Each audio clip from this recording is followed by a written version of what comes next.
a judge who sold 2,000 children to a detention center for cash, a state government sued for failing to arrest enough people to fill the beds, and a corporation that lists low crime rates as a risk factor in their annual report. By the end of this video, you will understand exactly how the concept of justice has been privatized and why the laws in your country are no longer designed to keep you safe, but to keep you processed, packaged, and monetized as a unit of inventory. You are about to discover that your freedom is bad for business. Stop thinking this is a problem for criminals. Stop thinking this doesn't affect you because you follow the law. The definition of criminal is elastic. And when the demand for criminals exceeds the supply, the market will stretch that definition to include you. You get a speeding ticket, you miss a payment, you loiter in the wrong place. In a public system, the goal is to correct you and send you home. In a private system, the goal is to keep you. Every night you spend in a cell is revenue. Every phone call you make is a surcharge. Every meal you eat is a markup. The stakes here are the terrifying misalignment of incentives. When a corporation runs the prison, they have a fiduciary duty to their shareholders to increase profits. How do you increase profits in the prison business? You need more prisoners, and you need them to stay longer. They are betting against your rehabilitation.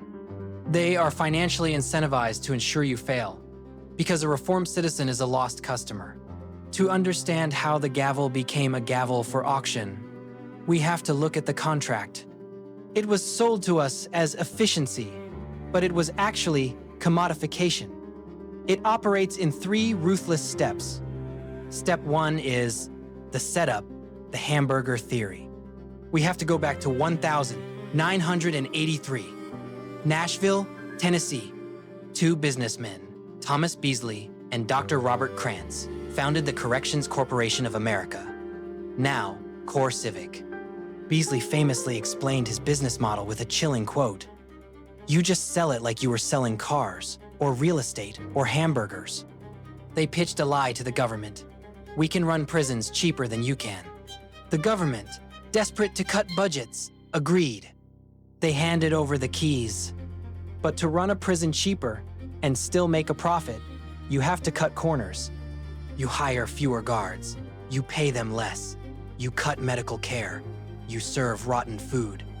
They turned the correctional facility into a warehouse for human storage, minimizing overhead to maximize the daily rate they charge the state. Step 2 is the trick, the occupancy guarantee. This is the hidden clause that destroys the justice system. When these corporations sign a contract with a state, they often include a lockup quota or bed guarantee. This clause legally binds the state to keep the prison 90% or even 100% full. If the crime rate drops and the beds are empty, the taxpayers have to pay a fine to the corporation for the unused space. Think about the insanity of that. The government is now financially penalized if crime goes down. This creates a perverse pressure on police and judges. They need to find bodies. They need to make arrests. It turns the justice system into a hotel concierge that is desperate to fill vacancies. In 2011, the state of Arizona agreed to pay a private prison company $3 million simply because they didn't have enough criminals to fulfill the quota. Step 3 is the proof, the kids for cash scandal. You want to see the moral abyss?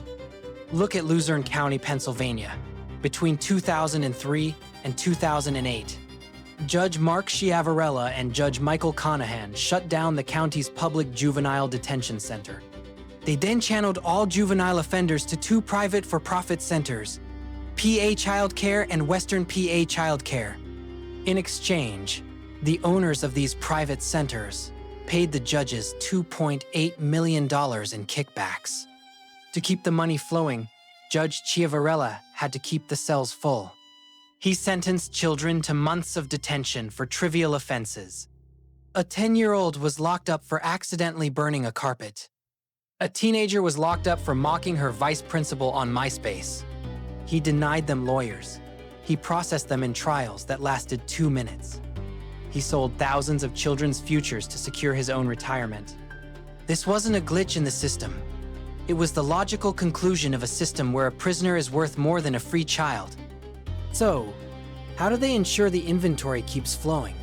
They buy the law itself. This is the wealth transfer. The two largest private prison operators have spent tens of millions of dollars on lobbying and campaign contributions. They don't lobby for better prisons. They lobby for stricter laws. They help write the 3 strikes laws. They support mandatory minimum sentencing. They fight against marijuana legalization. Why? Because strict laws create more inventory. They are purchasing the legislation that creates their customer base. The corporation exits with a guaranteed revenue stream funded by your taxes. The politician exits with a donation. And society exits with mass incarceration, broken families, and a permanent underclass that is cycled in and out of cages to keep the stock price healthy. Justice is supposed to be blind. But when you privatize it, justice isn't blind, it's greedy.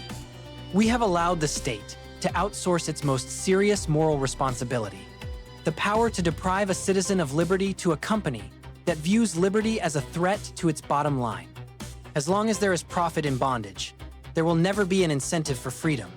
The question isn't, how do we reduce crime? The question is, can we ever reduce crime in a world where powerful people get rich every time a pair of handcuffs clicks shut?